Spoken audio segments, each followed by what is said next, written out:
벨리중앙장로교회 설교 말씀입니다. 많은 은혜 받으시기 바랍니다. 마태복음 5장 1절에서 12절 말씀, 이 말씀을 읽을 때 들려오는 주의 음성을 들을 수 있기를 주의 이름으로 축원합니다. 벌써 한 해가 다 가고 오늘이 마지막 주일입니다. 그리고 다음 주는 우리가 새해 첫 예배를 드리고 또 그 주간 새해 첫 주간은 특별 새벽 기도회로 특세로 하나님 앞에 나아갈 것입니다. 이번 특세의 주제는 복이 있나니입니다. 복이 있나니. 이 복이 있나니 어디서 많이 들어본 말이죠. 바로 이 마태복음 산상수훈에 나와 있는 팔복에 기록되어 있는 말씀입니다. 이번에는 이 마태복음의 이 산상수훈 중 팔복을 통해서 우리가 특세 말씀으로 묵상하고 한 해를 이 하나님이 주시는 그 복, 그렇죠? 복이 있나니 앞에가 뭐죠? 이런 사람은 복이 있나니 이런 복을 받을 것이며, 우리가 이 말씀을 묵상하고 2016년 새해를 시작하고자 합니다. 이 팔복이 기록되어 있는 것을 우리가 마태복음의 5장부터 이 7장까지 이 말씀을 우리가 산상수훈이라고 하는데, 이 산상수훈에 이 팔복이 기록되어 있습니다. 우리가 산상수훈이란 말은 어려운 말은 아니죠. 산상, 그러니까 산 위에서 수훈, 그러니까 교훈을 주시는 거죠. 그러니까 산 위에서 주신 교훈이라 해서 우리가 마태복음 5장에서 7장 말씀을 우리가 산상수훈이라고 합니다. 그리고 또 이 말을 다르게 표현하자면 우리가 마태복음 24장, 25장을 복음서의 계시록이라고 제가 한번 말씀을 드렸죠. 이 마태복음 5장에서 6장, 7장, 이 7장까지를 우리가 복음서의 신명기라고 또 부릅니다. 복음서의 신명기. 여러분 신명기 아시죠? 구약에 있는 deuteronomy. 이 신명기의 뜻이 뭐냐면, 이 신자는 한자로 하면 밝히 알릴 신자, 밝히 알리다. 그리고 명은 계명 명자 해서 이 하나님의 말씀을 밝히 알려주는 말씀을 신명기라고 합니다. 이 구약의 듀트로노미도 이 영어도 같은 어원을 가지고 있습니다. 이 노모스가 법이거든요. 이 계명을 듀트로, 그러니까 밝히 알려주고 설명하는 것이 바로 신명기입니다. 그래서 이 마태복음의 이 산상수훈을 복음서의 신명기, 그러니까 복음서에서 하나님의 말씀을 밝히 알려주는, 우리에게 자세히 알려주는 말씀을 우리가 이 산상수훈이라고 하고, 그 중에 그 산상수훈의 맨 첫 번째가 바로 이 8가지 복, 팔복이라고 하지요. 이 팔복의 말씀이 기록되어 있는데 오늘 8가지잖아요. 근데 우리가 특세는 며칠 하면 6일을 합니다. 그래서 오늘, 그리고 다음 주일, 그리고 특세 6일 합쳐서 8번. 그렇게 해서 우리가 이 8번 팔복의 말씀을 2016년을 여는 하나님의 말씀으로 또 밝히 알려주시는 그 말씀을 통해서 우리가 새해를 맞이하고 또한 시작했으면 합니다.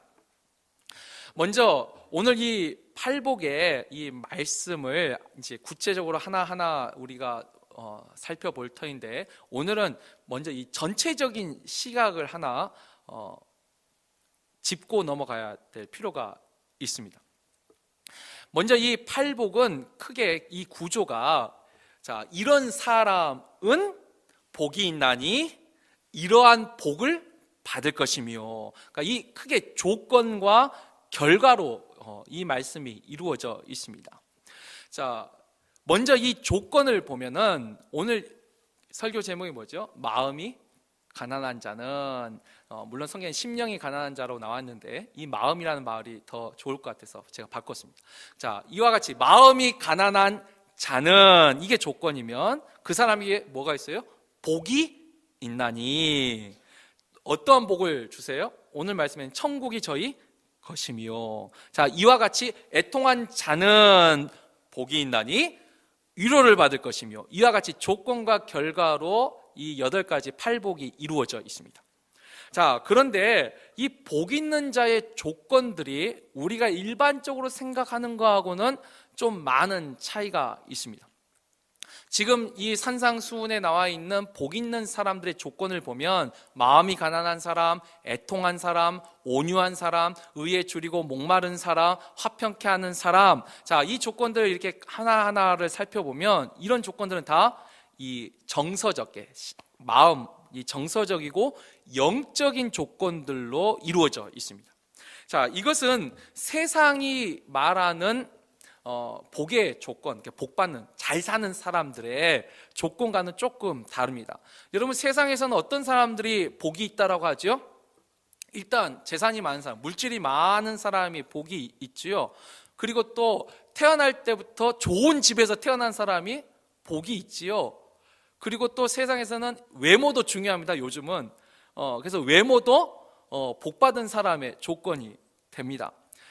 그래서 세상에서는 이 미국에서는 지금 적당한 그런 언어가 없는데 한국에서는 요즘 이 금수저, 그 다음에 은수저, 흑수저라는 말이 요즘 이 한국에서는 유행하고 있어요. 근데 사실 이 말의 그 뿌리를 보면 이 미국 속담인 것 같아요. 여러분, 미국 속담 중에 태어날 때부터 이 은수저를 물고 태어나는 것을 그 복 받은 거라는 그 속담 아시죠? with silver spoon 해가지고 태어난, 있어요, 영어 속담에. 한국의 금수저, 은수저, 흑수저 몰라도 영어 아마 그 수저에서 아마 지금 한국에서 그 금수저, 은수저, 흑수저라고. 그러니까 어떤 사람은 태어날 때부터 금수저를 입에 물고 태어나고 어떤 사람은 은수저, 그리고 대부분은 흑수저를 물고 태어났다. 요즘 이게 한국 이 사회에서 그 마음을 표현하는 단어인 것 같아요. 제가 인터넷을 이렇게 보다 보니까 이런 사회상에 대해서 어떤 사람이 그래도 그 흑수저인 사람들한테 그 힘을 주기 위해서 어떤 시를 쓴 게 있어요. 참 재밌게 봤는데 거기 봤더니 이렇게 썼더라고요. 960도에서 은수저는 녹았다. 1063도에서 금수저도 녹았다. 그러나 흑수저는 1200도씨에도 녹지 않고 버텨서 귀한 도자기가 되었다. 그러면서 흑수저들이여 버텨라. 끝까지 버티면 도자기가 된다. 굉장히 참 힘을 주는 시 같아요. 근데 그 밑에 달린 댓글이 더 재미있었어요. 거기 뭐라 썼느냐면, 그래도 녹아도 은은 은이고 금은 금이다. 그러나 도자기는 한번 깨지면 끝장이다. 아무리 그렇죠, 버티면 도자기가 된다 해도 깨지면 쓰레기죠. 그 마음이 읽혀지더라고요. 또 그러면 흑수저가 도자기가 되려면 어떻게 해야죠? 그러면 이 한국이 불바다가 돼야 되겠네. 다 녹여버리고. 그 댓글을 보는데 참 얼마나 지금 이 세상을 살아가는 사람들의 마음이 힘든지 거기서 나타나더라고요. 아마 미국도 제가 뭐 영어 댓글까지 뭐 다 읽을 이런 아직 여유가 없어서 하겠지만 아마 미국에도 뭐 실버 스푼이 있듯이 뭐 골드 스푼, 뭐 그다음에 이런 흑수저 같은 이런 표현들이 미국 사회에도 있지 않을까 한번 생각을 합니다. 자, 아무튼 이 복의 조건, 이미 산상수훈의 복의 조건은 세상과 다릅니다. 세상에서 말하는 어떤 물질적인, 신체적인, 또 사회적인, 또 어떤 정치적인 힘, 이런 조건들을 말하고 있지 않고 영적이고 정서적인 조건들을 말하고 있습니다. 이게 팔복의 가장 큰 차이 중에 하나죠. 또 하나, 그 조건으로 해서 받게 되는 복도 세상과는 다릅니다. 이 팔복에서 받게 되는 복은요, 하나로 말하면 이게 하나님의 나라입니다. 전체적으로 하나님이 다스리는 나라가 받게 되는 복이고, 또 그 나라에서 얻게 되는 그 구원과 마음의 평안. 이 발음이 참 중요해요. 평안. 영어로 하면 피스 정도가 될 것 같아요. 원래 그 히브리어 말하면 샬롬이라는 단어가 이 평안인데, 제가 영어로 이게 뭘 어떻게 매치를 해야 될까 찾아봤는데 이 평안은 아무튼 피스가 좀 맞을 것 같고요. 자, 그러나 이 세상에서 말하는 복은 뭐죠? 하나님 나라에 반대되는 게 세상의 나라예요. 이 사단의 나라에서는 부귀 영화, 그러니까 부하고 귀하고 또 영광하고 영화로운 것이 이 세상에서 말하는 복이겠죠. 그리고 또 이 세상에 말하는 복은 뭐냐면 육체의 편안이 있습니다. 그러니까 평안과 편안은 다릅니다. 편안은 영어로 하면 이지한 거죠. 그냥 편안한 거, 쉬운 거. 그러니까 성경이 말하는, 주님이 말하는 복은 평안을 주는 것, 피스를 주는 것이고, 세상은 편안한 것을 복이라고 생각합니다. 그러니까 이 차이를 좀 알아야지. 여러분, 평안과 편안은 좀 달라요. 예를 들면 편안하지 않더라도, 힘들어도 평안한 사람이 있습니다. 피스를 누리는 사람이 있고, 또 반대로 모든 것이 편안해도 모든 부도 있고 귀도 있고 영화도 있지만 평안이 없는 사람도 있습니다. 피스가 없는 사람도 분명히 있습니다. 결국 이 주님이 말하는 산산수훈의 팔복에 기본적으로 조건과 결과가 세상과 다르다는 것부터 먼저 우리가 알고 말씀을 들어야 되겠습니다. 우리가 생각하는 것과 다른 조건이고 우리가 생각하는 복과 다른 복을 말하고 있습니다. 그래서 실제로 이 산상수훈이 끝나는 마태오 7장 맨 마지막 절에 보면 이렇게 다른 것은 이 주님의 말씀과 우리가 사는 시대만 다른 게 아니라 주님이 살던 그 시대에도 이 말씀을 충격이었어요. 주님이 살던 그 시대에도 유대인들이 생각했던 복의 조건과 복의 결과가 달랐어요. 그래서 마태복음 7장 맨 마지막에 보면 사람들이 그의 가르치는 것에 놀랐다라고 했어요. 왜냐하면 다른 사람들이 가르친 거하고 주님이 가르친 거하고 달랐다는 것이죠. 만약에 우리가 이제 산상수훈을 오늘부터 시작해서 특세 기간까지 말씀을 듣는데 이 말씀을 들으면서 정말 내가 생각한 것과 달랐구나 라고 느끼는 것이 정상입니다. 만약에 내가 원래 알고 있던 내용이 다르지 않네 한다면 둘 중에 하나입니다. 완전히 지금 우리의 모습이 예수 그리스도의 제자로서 이제 합쳐 있던지, 그러니까 주님의 마음과 우리의 마음이 다르지 않던지, 그래서 놀랍지 않던지, 아니면 주님의 말씀은 주님의 말씀이고 나는 나고 계속 평행선을 그리고 가고 있던지. 우리가 이 말씀을 들으면서 정말 나의 생각과 내가 알고 있던 것과 주님이 말하는 것이 어떻게 다른지 정말 주님의 음성을 들을 수 있기를 주의 이름으로 축원합니다. 그러면 이제 이 팔복의 첫 번째 복인 이 마음이 가난한 자는, 심령이 가난한 자는 복이 있나니, 이 마음이 가난하다는 이 복의 조건부터 한번 생각을 해보지요. 약간 좀 공부하는 시기 되겠지만 여러분들이 좀 잘 생각을 정리하시면 마지막에는 분명한 메시지가 정리가 될 겁니다. 자, 일단 마음이 가난한 사람이 주님이 말하는 복의 조건인데, 일단 그 중에 가난이라는 단어부터 알아야 되겠습니다. 여러분, 가난하다는 뜻이 뭐죠? 이 한자로 하면 집에 어려움이 있는 것인데, 여러분이 딕셔너리 사전을 찾아보시면 가난에 대해서 이렇게 적었습니다. 생활이 넉넉하지 못하고 쪼들린 상태를 가난이라고 합니다. 그러니까 이 사전에서 말하는 가난의 의미는 물질의 기준이 있습니다. 그러니까 생활이 넉넉하지 못하고 쪼들린 것을 우리가 가난하다, 푸어하다, 가난하다 말하는데, 그러나 여기서 말하는 것이 지금 성경에서 말하는 그 가난이 아니죠. 물질의 지금 넉넉함과 쪼들림의 그 가난을 말하는 것은 아니고요. 원래 이 가난이라는 것을 우리가 이제 철학에서도 다룹니다. 철학적으로 가난의 의미를 보면 이 가난은 뭐냐면 늘 만족함을 모르고 부족함을 느끼는 마음을 가난이라고 말을 합니다. 그러니까 예를 들면 이런 게 가능한 겁니다. 아무리 내가 재산이 많고 또 연봉, 샐러리를 높은 봉급을 받는다 할지라도 내 마음에 이거 부족해. 아직 나는 이만한 액수를 받고 일할 사람이 아니야. 또는 지금 내가 가지고 있는 것은 아직 부족해 라고 생각하면, 쉽게 말하면 이 가난한 부자라는 말이 가능해집니다. 아무리 내가 가지고 있다 생각할지라도 나는 부족하다고 느끼면 그 사람은 가난한 사람. 또 반대로 우리가 생각할 때는 저 사람은 참 가난해요. 받는 봉급도 얼마 안 되고 가지고 있는 재산도 얼마 안 돼요. 근데 이 사람은 늘 감사합니다. 나는 기쁩니다. 이 만족함이 있어요. 다시 말해서 뭐예요? 부자인 가난도 있습니다. 그러니까 가난이라는 의미가 결국 어떤 의미로 쓰여진다면, 그래서 오늘 이 성경에 나온 표현대로 하자면 마음이 가난하다는 말은 마음속에 늘 부족함을 느끼는 마음을 우리가 가난한 마음이라고 할 수가 있습니다. 그런데 이 또 부족함을 느끼는 마음도 또 크게 또 두 가지로 또 나눠집니다. 이게 긍정적으로 마음이 가난한 사람을 우리가 다른 말로 하면 겸손한 마음이라고 표현할 수 있습니다.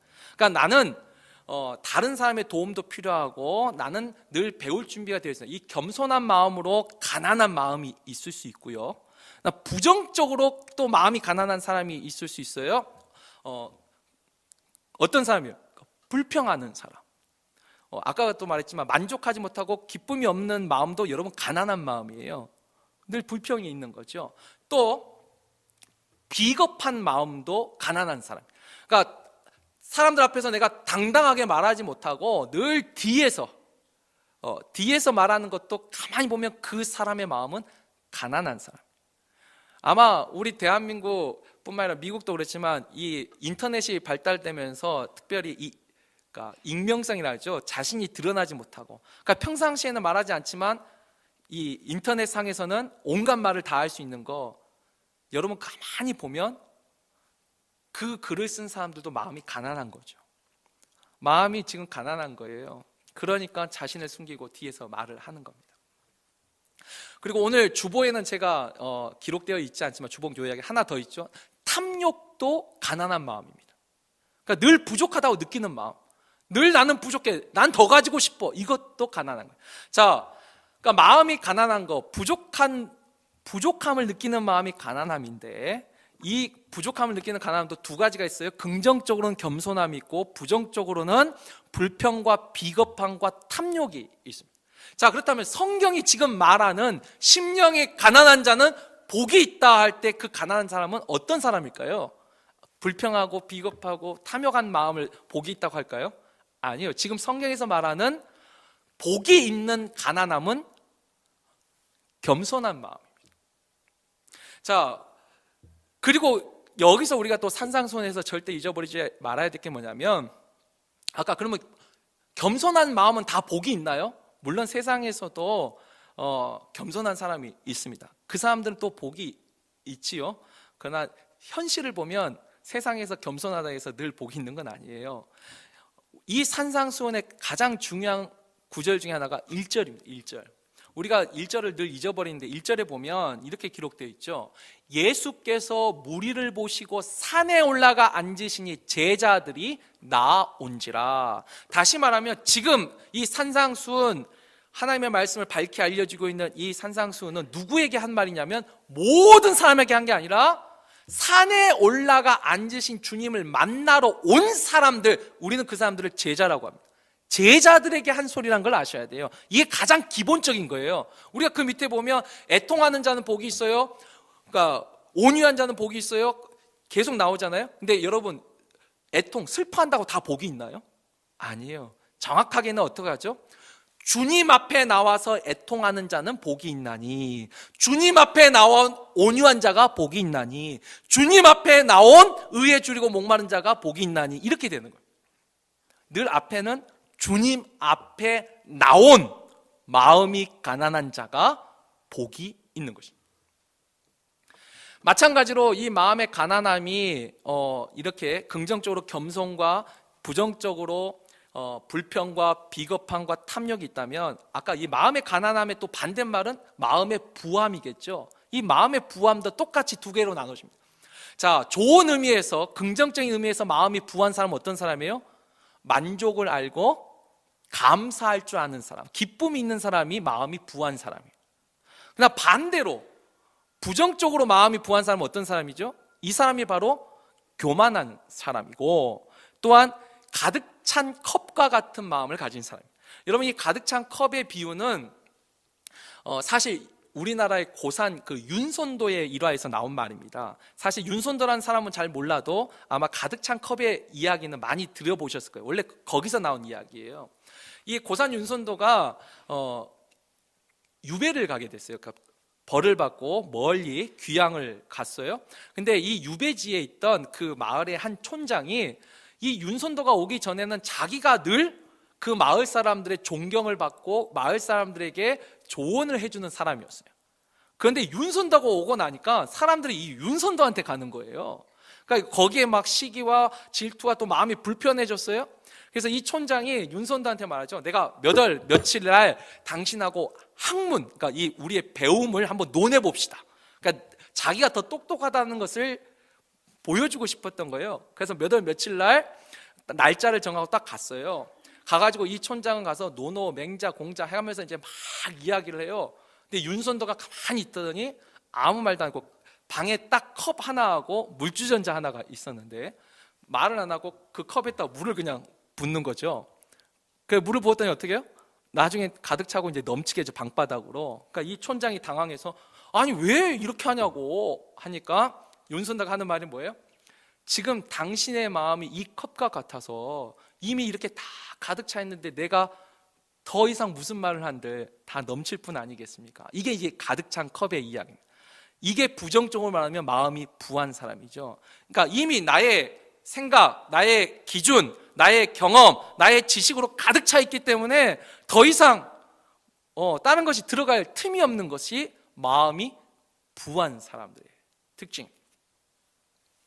자, 결국 우리가 이렇게 보면 성경이 지금 주님이 말하고 있는 복이 있는 마음이 가난한 사람은 어떤 사람이라고 정의를 내릴 수 있지요? 아까 부족함을 느끼는 마음까지가 아니에요. 이것은 세상의 철학이 말하는 마음의 가난함이고 성경이 말하는 가난함은 자신의 한계를